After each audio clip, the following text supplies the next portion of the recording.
Salam həmkarlar, xoş gördük bir daha hər birinizi. Deməli, bu günləri 15 məsələyə baxacağıq. Başlayaq.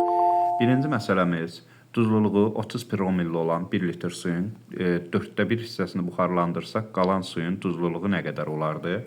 Gəlin indi bu məsələyə baxaq. Deməli, 1 litr suyun 30 promillidirsə duzluluğu, deməli 1 litr suda nə qədər duz var? 30 qram duz var. Bu 1 litr suyun 4də 1 hissəsini buxarlandıraq. 4də 1 hissəsi nə deməkdir? Yəni 1-in 4də 1-i 0,25-dir. Deməli 0,25 litr su nə olur? Buxarlanır. Buxarlanır. İndi nə qədər su qaldı? 1 litrdən çıxırsa 0,25-i nə qədər qalır? 0,75 litr. Deməli 0,75 litr su qaldı. İndi bu 0,75 litr suda təkrardan duzluluq nə qədərdir? Duzun miqdarı nə qədərdir? 30 qramdır da. Yəni su buxarlananda duzun miqdarı olduğu kimi qalır. Amma dəyişən nə olur? Duzluluq olur. Deməli, əgər 0,75 litrdə 30 qramsa duzluluq nə qədərdir? Yəni 1 litr suda nə qədər olacaq? X. X də bərabərdir 30 bölünsün 0,75. Bu deyilir nə qədər? 40. Cavab 40. Var cavabımızda özdə 40. Diqqət edin, zəhmət olmaz. Görürsünüz, 40 promilli D variantında mövcuddur. Bunu yadda saxlayaq. Daha sonra keçirik ikinci məsələyə. İkinci məsələdə bizə deyir ki, A çayının qolları, deməli bizə 2 çay verir. Zəhmət olmaz, diqqət edin. Bizi 2 çay verir. Deyir, A çayının qolları ilə birlikdə uzunluğu 2600 kilometrdir. Çay şəbəkəsinin sıxlığı 0,4 kilometr bölünsün kvadrat kilometrdir. B çayının qolları ilə birlikdə uzunluğu 3360 kilometrdir. Çay şəbəkəsinin sıxlığı 1,2 kilometr bölünsün kvadrat kilometr olduğunu nəzərə alaraq çayların su toplayıcı hövzələrinin arasındakı fərqi tapın. İndi mən bunu burada sizin üçün qeyd edirəm. Zəhmət olmaz, diqqət edin. 2 çay var. Bu birinci məsələ idi. 2 çay var. A çayı və B çayı. A çayının qolları ilə birlikdə uzunluğu, yazıram bura, uzunluğu nə qədərdir? 2600 kilometrdir. Verilənləri yazıram. A çayında sıxlıq nə qədərdir? Qeyd edilir ki, 0,4 kilometr bölünsün kvadrat kilometr. Kilometr bölünsün kvadrat kilometr. İndi gəldik B çayına. B çayının uzunluğunu verir. B çayının uzunluğu 3360 kilometr. Sıxlığı isə nə qədərdir? 1,2 kilometr bölünsün kvadrat kilometr. İndi bizə deyir ki, nəzərə çayların su toplayıcı hövzələri arasındakı fərqi tapın. Ümumiyyətlə, sıxlığın düsturu necə idi? Çay şəbəkəsinin sıxlığını tapmaq üçün nə edirdik? Çayların ümumi uzunluğunu hövzənin sahəsinə bölürdük. Düzdür? İndi gəlin bu düsturdan istifadə edərək A və B çayının sahəsini tapaq. Deməli, sıxlığı birinci üçün yazıram. A çayı üçün. A çayı üçün başlayırıq məsələyə. A çayında sıxlıq bərabərdir. 0,4 bərabərdir. Uzunluq 2600 kilometr bölünsün X. İndi buradan X-i tapmaq üçün biz 2600-ü bölməliyik 0,4-ə. Elmir müəllim, zəhmət olmasa bölün. 6500. 6500 kvadrat kilometr. Deməli, biz tapdıq ki, A çayının hövzəsinin sahəsi 6500, toplayıcı hövzənin sahəsi 6500 kvadrat kilometr. Gəldik B çayına. B çayında sıxlıq 1,2 bərabərdir. Uzunluq 3360 bölünsün X. X bərabərdir. 3360 zəhmət olmaz 1,2-yə bölək, müəllim. 2800. 2800 kvadrat kilometr. İndi bunların hövzələrinin arasındakı fərqi soruşursa, 6500-dən çıxacaq 2800. Bu da 3700 eləyər yəqin ki. 3700 kvadrat kilometr. Doğru cavab 3700 kvadrat kilometrdir. Diqqət edin, zəhmət olmaz. Baxın, görürsünüz. 3700 kvadrat kilometr. Üçüncü sual. 21 mart tarixində 42 dərəcə şərq uzunluğunda yerləşən məntəqədə yerli vaxtla saat 06:30-da çıxan günəş Londonda saat neçədə batar? İndi məsələni mən burada çəkirəm. Yəni məsələni sadəcə sizin üçün oxudum mən. İndi diqqət edin. 21 mart tarixi, yəni gecə ilə gündüz bərabərdir. 42 dərəcə şərq uzunluğu, 42 dərəcə şərq uzunluğu və bu üzərində yerli vaxtla günəş 06:30-da çıxır. Çıxması neçədir? 06:30-da günəş çıxır. Bax, buraya yazırıq, günəş çıxır. Deyir, 42 dərəcə şərq uzunluğunun yerli vaxtı ilə Londonda günəş saat neçədə batar? 0 dərəcə. Deməli, həmkarlar, 06:30-da çıxırsa, 12 saat sonra batacaq. Çünki bizə xatırlatma elədi axı 21 mart tarixində. 21 mart tarixində gecə ilə gündüzün uzunluğu bir-birinə bərabərdir. 06:30-da çıxırsa, deməli, 18:30-da nə olacaq? Batacaq. Batar. Deməli, həmkarlar, indi biz bunlar arasında dərəcə fərqini tapırıq. Dərəcə fərqi nə qədərdir? 42 dərəcə. Bunu vaxt fərqinə çeviririk. 42-ni bölüyük 15-ə.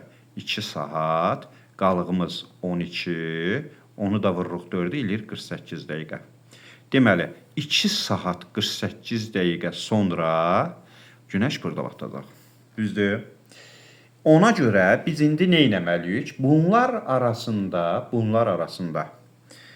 deməli, nəyə diqqət eləməliyik? 2 saat 48 dəqiqə sonra batacaq. Yəni, 18:30-un üstünə 2 saat 48 dəqiqəni gəlirik. 20:78. Diqqət edin, zəhmət olmasa. 20:78. Bu 78 1 saat 18 dəqiqə, deməli 21:18-də. Yəni, burada 21:18-də. İndi həmkarlar, biz tapdıq ki, günəş neçədə batacaq? Greenwichdə 21:18-də. İndi çoxunu çaşdıran məqam nədir burada? Müəllim, nətər qərbidəki məntəqə buradan vaxt sardan? Burada məsələnin şərtində deyir ki, 42 dərəcə şərq uzunluğunun yerli vaxtı ilə. Yəni, 42 dərəcə şərq uzunluğunda 21:18 olanda burada günəş batacaq. Aydın oldu. 42 dərəcə şərq uzunluğunda hal-hazırda saat 18:30-da. Greenwichdə saat neçədə batacaq 42 dərəcə şərq uzunluğunu? Bunlar arasında 2 saat 48 dəqiqə deyil. 2 saat 48 dəqiqə sonra burada batacaq. Bu zaman 42 dərəcə şərq uzunluğunda saat neçə olacaq? 18:30-un üstə 2:48 gələndə 21:18 eləyir. Aydın oldu. Bax, bu formatda həll olunur. Daha sonra, əziz həmkarlar, diqqət edin, zəhmət olmasa. Deyir ki, A nöqtəsində atmosfer təzyiqi 740. B nöqtəsində 290. A nöqtəsində havanın temperaturu 16 dərəcə Selsi. Dağın nisbi hündürlüyünü və B nöqtəsindəki havanın temperaturunu tapın. Əlimdə idi, indi buna bu işarə düşdü. İndi gəlin bu məsələni quraq. A nöqtəsi, B nöqtəsi. Biraz yaxın quraq ki, ekranda görünsün. Deyir, A nöqtəsində 740-dır, B nöqtəsində 230-dur. Deməli, A nöqtəsi aşağıdadır, B nöqtəsi yuxarıdadır. Buradan bu nəticəyə gələ bilərik. Çünki A nöqtəsində təzyiq B nöqtəsindən daha çoxdur. 740 mm civə sütunudur. B nöqtəsində nə qədərdir? 290 mm civə sütunudur. İndi deyir ki, A nöqtəsində havanın temperaturu 16 dərəcə Selsi. Havanın temperaturu da burada nə qədərdir? 16 dərəcə Selsidir. Deyir, həm bunun nisbi hündürlüyünü tap. Yazıram bax. Nisbi hündürlük bərabər sual işarəsi. Temperatur B bərabərdir sual işarəsi. Deməli, birinci, biz bunlar arasında təzyiq fərqindən hündürlük fərqinə keçməliyik. 740-dan çıxıram 290-ı. Eləyir nə qədər? 450. 450. Bu elədir 450 millimetr civə sütunu. İndi biz bilirik ki, hündürlüyə doğru hər 10 metr qalxanda temperatur 1 millimetr civə sütunu aşağı düşür. Bəs neçə metr olmalıdır ki, 450 millimetr civə sütunu aşağı düşsün? Bunun üçün 450-ni vırıram ona 4500. Deməli, mən tapdım dağın nisbi hündürlüyü nə qədərdir? 4500. Bax, nisbi hündürlük anlayışının qarşısına yazıram 4500 metr. İndi bizə ətəkdəki temperaturu verir. Nisbi hündürlüyümüz var. Çox sadə yolla B nöqtəsindəki temperaturu tapa bilərik. Deməli, bunun üçün biz hər 1000 metrdə hündürlüyə doğru temperaturun 6 dərəcə Selsi aşağı düşməsini xatırlayaraq 4500-də nə qədər dəyişəcəyini bilə bilərik. Bunun üçün x bərabərdir 4500-ü vırıram 6-ya, bölürəm 1000-ə. 4,5 vurulsun 6, bu deyilir 27 dərəcə Selsi. Baxın, buradan bura 27 dərəcə Selsidir. Çox vaxtı yoldaşlar 27-dən 16-ın çıxır. Başlanğıcdan fərqi çıxmaq lazımdır, aradakı temperatur fərqinə. Yəni, biz 16-dan çıxırıq 27-ni, bu deyilir mənfi 11 dərəcə Selsi. Aydın oldu. Deməli, nisbi hündürlüyümüz 4500, B-dəki temperaturumuz mənfi 11. Nisbi hündürlüyümüz 4500, B-dəki temperaturumuz da mənfi 11. Baxın, doğru cavab 4500 mənfi 11. Daha sonra nisbi rütubətə aid məsələmiz var. Diqqət eləyin, deyir. Temperatur, bu niyə belə eləyir? Temperaturu 30 dərəcə Selsi, nisbi rütubəti 40% olan hava, müsbət 20 dərəcə Selsiyə qədər soyuyarsa, onun nisbi rütubəti neçə faiz olar? Diqqət eləyin. Deməli, temperaturu 30 dərəcə Selsi. Temperatur 30 dərəcə Selsidirsə, 30 dərəcə Selsidirsə, diqqət eləyin zəhmət olmazsa. Temperatur 30 dərəcə Selsidirsə, havanın subxar saxlama qabiliyyəti nə qədərdir? 30 qram. 30 qram nə qədər eləyir? 100%. Yəni, hava bundan artıq su buxar saxlaya bilməz. Maksimum su buxar saxlama qabiliyyətdir. Və deyir, temperatur 30 dərəcə Selsi, nisbi rütubəti 40% olan hava. Görək hələ, havada nə qədər su buxarı var ki, nisbi rütubət 40%-dir. Bunun üçün 30-u vırırıq 40-a, bölürük 100-ə, eləyir 12 qram. Mən tapdım ki, 30 dərəcə Selsidə hal-hazırda neçə qram su buxarı var? 12 qram. Bax, bunu yadda saxlayın. İndi deyir ki, havanın temperaturu 20 dərəcə Selsiyə qədər soyuyarsa, onun nisbi rütubəti neçə faiz olar? İndi biz bu temperaturu, 30 dərəcə Selsi temperaturu gətiririk 20 dərəcə Selsiyə. 20 dərəcə Selsidə maksimum nə qədər idi? 17 qram. 17 qramı götürürük neçə faiz? 100%. Əlimizdəki su buxarının nisbi rütubətini soruşur. Yəni, 12 qram nə qədər olacaq? X%. X bərabərdir Elmir müəllim. 12 vurulsun 100, bölünsün 17. Hardasa 60%-ə yaxın ədəd olacaq. 70,5. 7,49. Hə, 100 olanda, hə, neçə? 70,5. Onda 5-in arxasında da nəsə bir rəqəm olar. 8, 7. Var. Onda təxminən 70,6. Düzdür. Doğru cavab A variantı. Doğrudan da bax, diqqət eləyin. Bax, A variantında var. Getdik. Miqyası bir bölünsün 1.500.000 olan xəritədə iki məntəqə arasındakı məsafə 5 cm-dir. Miqyası bir bölünsün 500.000 olan digər xəritədə həmin məsafə nə qədərdir? Məsələni qeyd eləyirəm.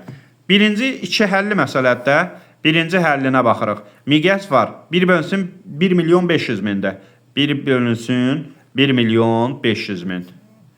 1.500.000 isə deməli mən buradan 5 sıfır siləndə tapıram ki, miqyas 1 santimetrə nə qədərdir? 15 kilometrdir. Və burada iki məntəqə arasındakı məsafə, xəritədəki məsafə 5 santimetrdir. İndi mən buradan həqiqi məsafə, sadə məsələdir. Həqiqi məsafəni tapmaq üçün miqyası xəritədəki məsafəyə vururam. Yəni 15 kilometri vururam 5 santimetrə. Bu deyilir 75 kilometr. Və bunu götürüb gəlirəm ikinci etapa. İkinci etapda deyir, miqyası 1/500.000 olan. 1/500.000 nə deməkdir? 5 sıfır siləndə, yəni 100.000-ə böləndə miqyas tapırıq ki, 1 santimetrə 5 kilometr. Və həqiqi məsafəmiz də 75 kilometrdir. Həqiqi məsafədə 75 kilometrdir. Deyir, ikinci xəritədə məsafə nə qədər olar? Miqyas var, həqiqi məsafə var, xəritədəki məsafə bərabərdir. Həqiqi məsafə bölünsün miqyas. O da bərabərdir. 75 kilometri bölürəm 5 kilometrə nə qədər? 15 eləyir də, səhv eləmirəmsə. 15 santimetr. Doğru cavabımız C variantı. 15 santimetr. Daha sonra həqiqi sahəsi 324 kvadrat kilometr olan əkin sahəsi xəritədə 9 kvadrat santimetr göstərilib. Çay plantasiyasının sahəsi 50% artarsa, həmin xəritədə sahə nə qədər olar? Diqqət. Deməli, həqiqi sahə 324. Diqqət. Həqiqi sahə 324. 324 kvadrat kilometrdir. Xəritədəki sahə 9 kvadrat santimetrdir. 9 kvadrat santimetrdir. İndi biz buradan gəlin miqyası tapaq. Miqyas bərabərdir, mən demişdim. Kök altında bilirsiniz. Həqiqi sahə bölünsün xəritədəki sahə. O da bərabərdir. 324 bölünsün 9. O da bərabərdir. 32-nin içində 3 dəfə 36. 6, 9, 54, 36. Bundan da kök 6 çıxır. Deməli, mənim miqyasım oldu 6 kilometr 1 santimetrə. Ardıca deyir, çay plantasiyanın sahəsi 50% artarsa, həmin xəritədə sahə neçə faiz artar? Çay plantasiyası nə qədər idi? 9 kvadrat santimetr idi də, düzdür, sahəsi. Çay plantasiyasının sahəsi. Xəritədəki sahəsi. Yox, çay plantasiyanın həqiqi sahəsi, üzr istəyirəm. Həqiqi sahə nə qədər idi? Yuxarıda da qeyd eləmişəm. 324 kvadrat kilometr. İndi bu deyir ki, 50% artar. 50% nə deməkdir? 2-də 1. Yəni, 324-ün 50%-ni tapırıq. Vururuq 50-yə, bölürük 100-ə. Bu deyilir, 50-100 gedəndə 16-162. Yəni, çay plantasiyanın sahəsi əvvəl nə qədər idi? 324. Əlavə də artdı 162. Görək nə qədər oldu? 162. 6, 8, 486 kvadrat kilometr oldu. Düzdür? 486 kvadrat kilometr oldu. İndi bizim həqiqi məsafə, həqiqi sahəmiz, yeni həqiqi sahəmiz 486 kvadrat kilometrdir. Miqyasımız da buradan təyin eləmişdik ki, 6 kilometrdir. Yazırıq. Miqyas 6 kilometr. İndi mən xəritədəki sahəni tapa bilərəm.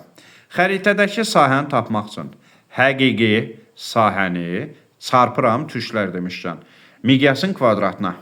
Yəni, daha doğrusu bölürəm miqyasın kvadratına. 486-nı bölürəm. Miqyasın kvadratı nə qədərdir? 6-dır, eləyir 36. Elmir müəllim, zəhmət olmasa 486-nı 36-ya böləndə neçə eləyir? 13,5. 13,5 kvadrat santimetr. Bir də baxaq buna. Bax, həqiqi sahəsi 324 kvadrat kilometr olan əkin sahəsi xəritədə 9 kvadrat santimetrdir. Burada miqyası tapırıq. Miqyas bərabərdir. Həqiqi sahə bölünsün xəritədəki sahə. Tak, böldük, miqyası tapdıq 6. Bu miqyas bizə lazım olacaq birazdan.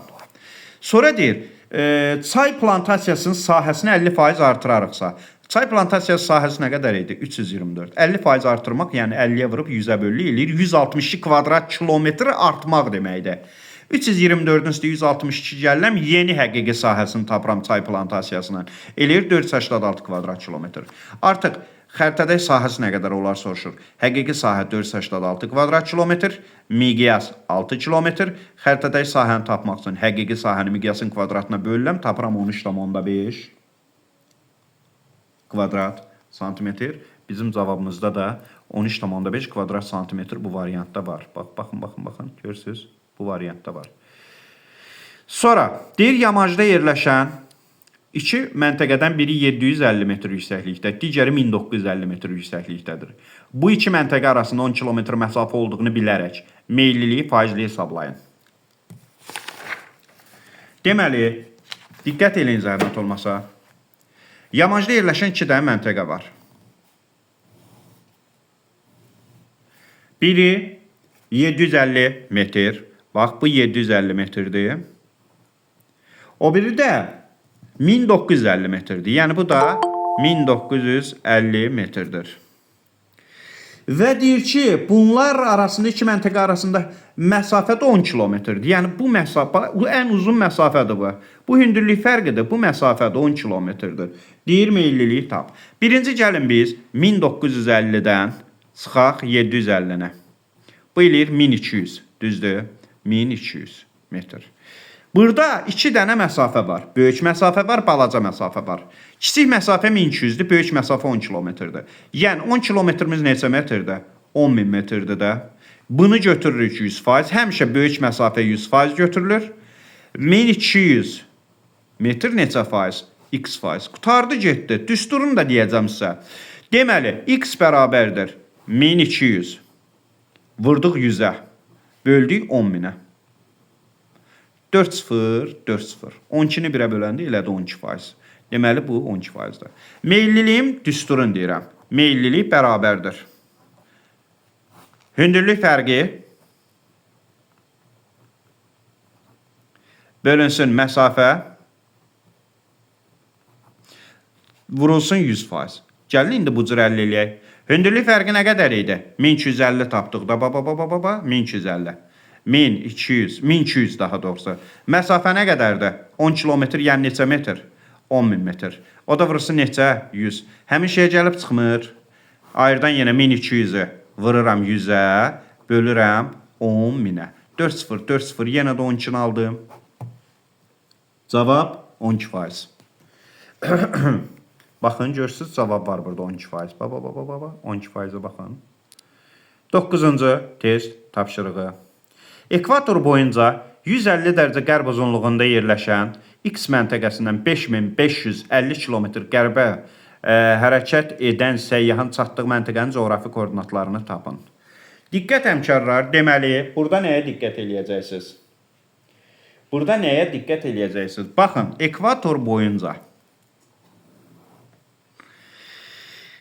Deməli, ekvator boyunca 150 dərəcə qərb uzunluğu deyək. Tutaq ki, bu olsun ekvator. 0 dərəcəli enlik. Bu da 150 dərəcə qərb uzunluğu. Bu da tutaq ki, Greenwich meridiandır. Burasına Greenwich yazıram. Deyir, 150 dərəcə qərb uzunluğuna yerləşən X məntəqəsindən 5550 km qərbə. Yəni, buradan qərbə gedirik. Qərb istiqamətdə. Hansı xət boyu? Ekvator boyu. Nə qədər? 5550 km. Bölürəm 111-ə nə qədər eləyir? 50 dərəcə. Diqqət eləyin. Mən qərbə doğru gedirəm. Elə bil, bax. Diqqət eləyin bir dənə. Ruskanın hərəkətinə, qələmin hərəkətinə baxın. Greenwich'dən qərbə gedirəm. Gəldim. Baba. Greenwich'in əksində hansı meridian var? 180 dərəcəli. Bax, keçirəm bura. Mən hələ qərbə gedirəm. Ha, həmkarlar. Mən qərbə doğru hərəkət edirəm. Fikir verin. Mən qərb istiqamətdə hərəkət edirəm. Bax. Aydın oldu. Yəni, bu 150 dərəcə qərb uzunluğundan qərbə bu tərəfə gəlmək lazım deyil. 180-ə tərəf qaçmaq lazımdır. Neçə dərəcə? 50 dərəcə. 150-dən 180-ə gedəndə neçə dərəcəni getdik? 30 dərəcəni. Nə qədər qaldı 50-dən? 20 dərəcə. 20 dərəcəni keçirən bu 180-dən 20 çıxanda neçə eləyir? 160 dərəcə. Artıq hansı yarımkürə deyəm? Şərq yarımkürəsində. Diqqət eləyin, ha. 150 dərəcə qərb uzunluğundan şərqə doğru desəydi, siz belə gələcəydiniz. Bax, sən şərq istiqamətdəsən də, həmkar. Bax, dəyərli həmkarlar. Şərqdir bu. Amma qərbə doğru dediyinə görə mən bu istiqamətdə getməliyim. Qərb istiqamətidir də bu. Birinci belə gəlirəm axı mən qərbə. Ona görə. Deməli, mən çatdım. Ekvator 160 dərəcə şərq uzunluğu. Ekvator 160 dərəcə şərq uzunluğu cavabımızda var. Ekvator... Mənim, siz oradan şərqə doğru, yəni 180 dərəcəyə doğru getdiniz də, eləmi? Bəli. Şərq istiqamətdə. Amma qərb istiqamətdə getdimi?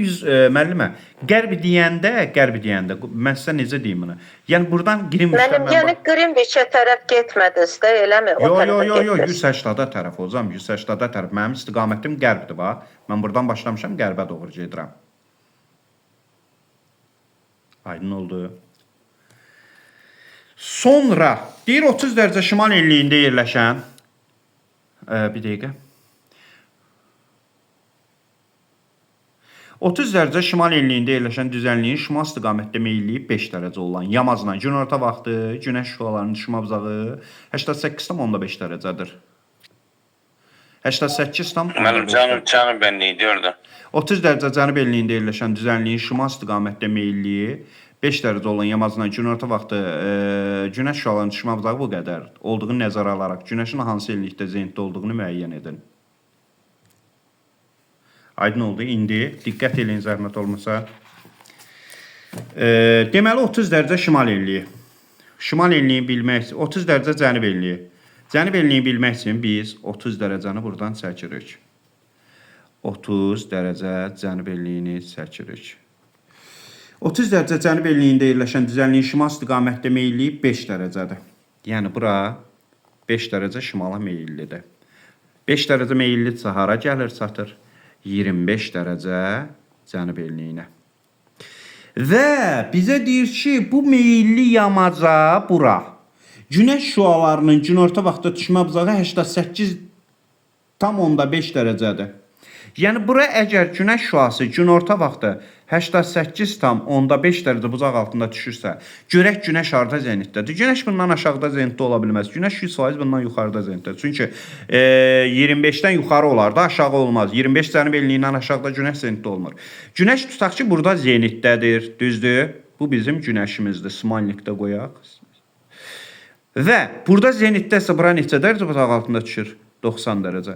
Deməli 90, 88,5 nə qədər fərq var? 1,5 dərəcə. Bucaq fərqi 1,5 dərəcəsə, enli fərqi də 1,5 olmalıdır. 25-dən 1,5 çıxanda hara gəlib çatıram? 23,5 dərəcə cənub enliyinə. Baxın ha. 30 dərəcə cənub enliyində yerləşən dağın şimal istiqamətdə meyilliyi 5 dərəcədir. Yəni bu çatdı 25 dərəcə cənub enliyinə. Və 25 dərəcə cənub enliyinə günəş şüasının düşmə bucağı 88,5 dərəcədir. 88,5 dərəcədir. Günəşin zenitdə olduğu enliyi soruşur. Günəş harda zenitdədir, sonra neçə dərəcə bucaq altında düşür? 90 dərəcə bucaq altında düşür. 90-dan 88,5 çıxanda eləyir 1,5. Deməli bucaq fərqi 1,5-dirsə, enliyi fərqi də 1,5 olmalıdır. Tapdıq 23,5 dərəcə cənub enliyi. Aydın oldu. Bu 10 dənə sualın izahı idi.